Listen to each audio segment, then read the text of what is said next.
وأجتاز السماء جلالا فأزيد أسراب الغيوم جمالا. بسم الله الرحمن الرحيم. الحمد لله رب العالمين والصلاة والسلام على أشرف المرسلين. أيها الإخوة والأخوات, السلام عليكم ورحمة الله وبركاته. Donc nous sommes aujourd'hui le dernier vendredi de ce mois de Ramadan. Nous ne pouvons toujours pas faire nos sermons, mais nous gardons le lien à travers une parole du vendredi. Et aujourd'hui, j'aimerais vous parler d'une expression, Allahu Akbar. C'est une expression qui fait peur parce que dans les médias, dans la presse, on l'a liée très très souvent à des actes de terrorisme ou à des agressions dans les rues. Tel individu a commis tel méfait en disant Allahu Akbar. En plus, c'est une expression qui, disant très clairement que Dieu est plus grand, eh bien, ce mot Allah fait référence à une tradition, une culture qui est la culture arabe.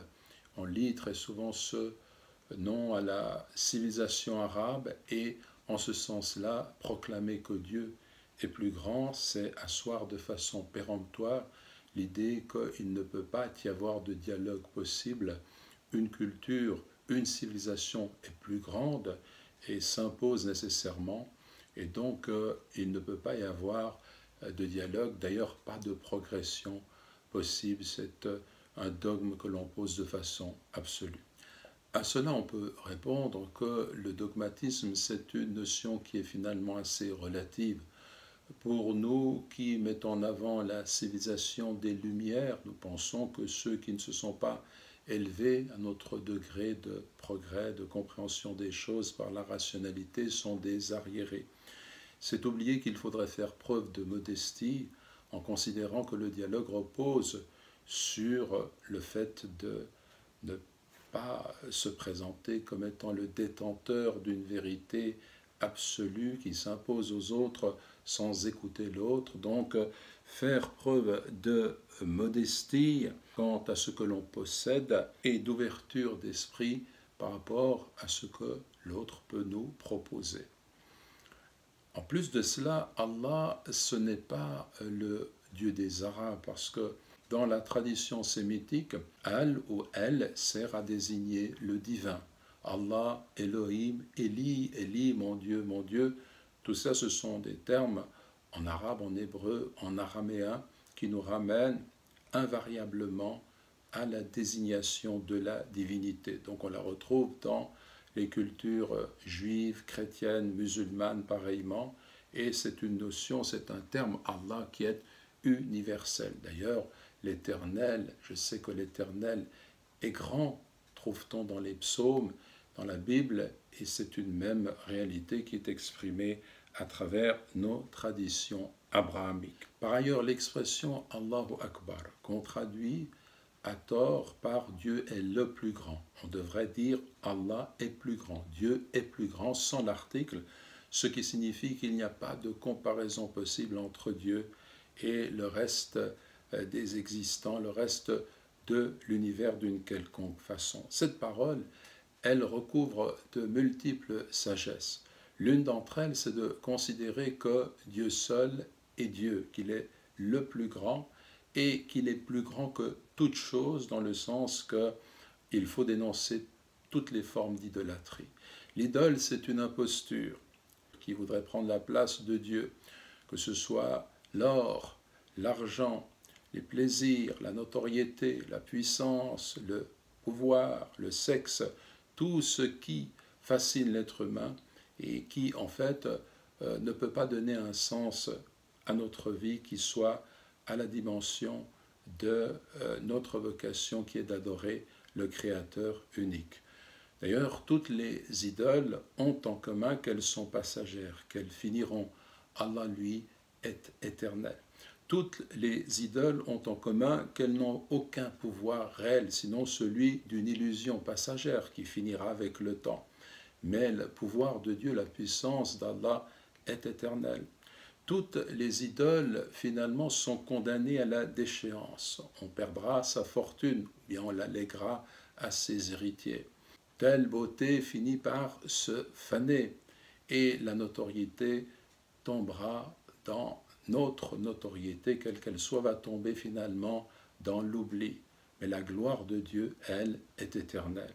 Donc quand on dit Allahu Akbar, cela signifie que l'on doit s'en remettre complètement à Dieu et que nous devons aller dans le sens d'un monothéisme qui est accompli et qui refuse de faire en sorte que l'être humain se rabaisse à adorer la créature au lieu du Créateur. Allahu Akbar, c'est donc une expression qui est pleine de sagesse et qui libère l'être humain de ce qui n'est pas digne de l'être humain et qui lui permet de s'exprimer au niveau de sa spiritualité dans un rapport à la transcendance qui lui confère une confiance totale en celui qui peut tout, en celui qui est plus grand que tout. Et tout cela est compris également dans cette expression. Allahu Akbar, c'est aussi une expression qui nous convie à rejeter les idoles du pouvoir. Le pouvoir de l'or, le pouvoir des élites financières qui cherchent à dominer les autres, le pouvoir des tyrans. Sur ces pouvoirs, le musulman se doit de tracer un refus, un non catégorique, car le pouvoir absolu ne revient qu'à Dieu en réalité. Devant Allahu Akbar, tous les êtres humains sont égaux. Et notre prophète Mohammed sallallahu alayhi wa sallam l'a parfaitement dit quand il a déclaré qu'un arabe n'est pas supérieur à un non-arabe, que les blancs ne sont pas supérieurs aux noirs, que les noirs ne sont pas supérieurs aux blancs, que vous ne vous surpassez que par la piété, que par at-taqwa. C'est la foi qui confère à l'être humain sa réelle dignité. C'est cela qu'il faut comprendre. Et en tous les cas, devant la grandeur d'Allah, les hommes sont égaux. Ce n'est pas la couleur d'un drapeau ou la couleur de la peau ou simplement une ascendance, quelle qu'elle soit, qui peut déterminer ce qui fait la valeur des individus. Mais c'est en fait leur soumission, leur adoration de celui qui est plus grand que toute chose. Nous arrivons au terme du mois de Ramadan et vous savez que Allah, dans le Coran, nous a prescrit de le glorifier, de proclamer sa grandeur, notamment lorsqu'il nous dit وَمَنْ كَانَ مِنْكُمْ مَرِيضًا أَوْ عَلَى سَفَرٍ فَعِدَّةٌ مِنْ أَيَّامٍ أُخَرٍ. Quant à celui qui est malade ou en voyage, qu'il compte d'autres jours. Donc il compte d'autres jours pour les jours qu'il aura manqué de jeûner alors qu'il était malade ou en voyage, il pourra le faire ultérieurement. وَمَنْ كَانَ مِنْكُمْ مَرِيضًا أَوْ عَلَى سَفَرٍ فَعِدَّةٌ مِنْ أَيَّامٍ أُخَرٍ يُرِيدُ اللَّهُ بِكُمُ الْيُسْرَ وَلَا يُرِيدُ بِكُمُ الْعُسْرَ. Dieu veut pour vous la facilité, il ne veut pas pour vous la difficulté. وَلِتُكْمِلُوا الْعِدَّةَ, et afin que vous complétiez le nombre de jours.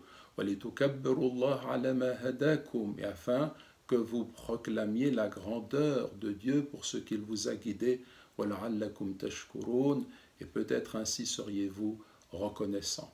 Ce verset nous montre qu'il est recommandé de proclamer la grandeur de Dieu au terme du mois de jeûne, et cela peut être fait à partir du coucher du soleil, de la nuit qui commence le mois de Shawwal, ou bien lorsque l'on voit le croissant lunaire du mois de Shawwal qui suit le mois de Ramadan, ou encore ce qui est l'avis de la majorité des savants lorsqu'on sort après le Fajr en matinée pour se rendre au Musalla, au lieu de prière pour accomplir la prière de la fête. Alors, il est recommandé de dire Allahu Akbar, la ilaha illallah, Allahu Akbar, wa lillahi alhamd.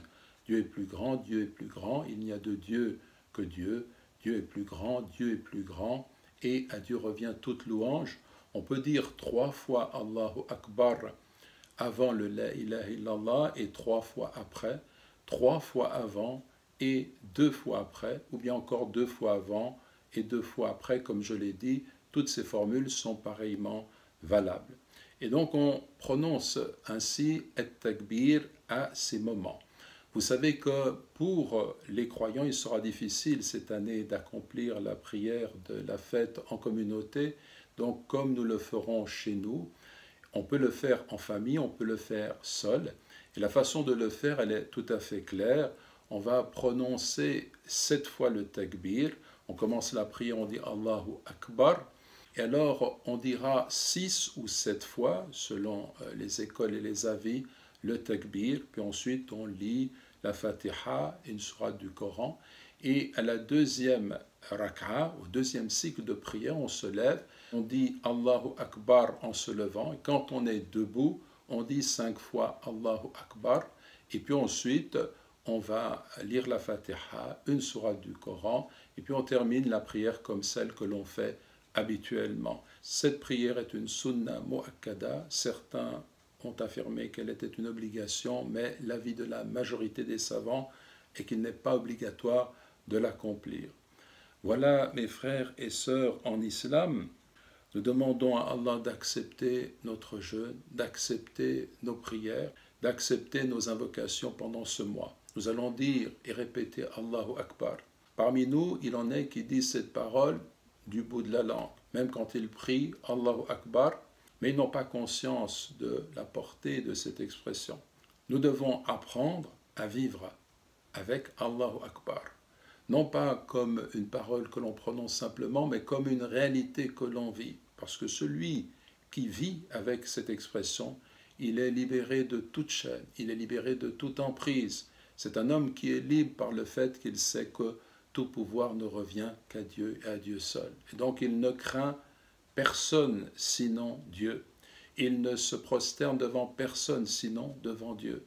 Il ne reconnaît l'autorité absolue de personne sinon l'autorité de Dieu. Et il est ainsi libéré de toute chaîne qui viendrait entraver sa progression spirituelle au niveau de sa foi, au niveau de son approche du divin qui est en fait l'essentiel même de la vie. Voilà quelques aspects de ce que représente Allahu Akbar. Cette expression, finalement, n'est pas comprise.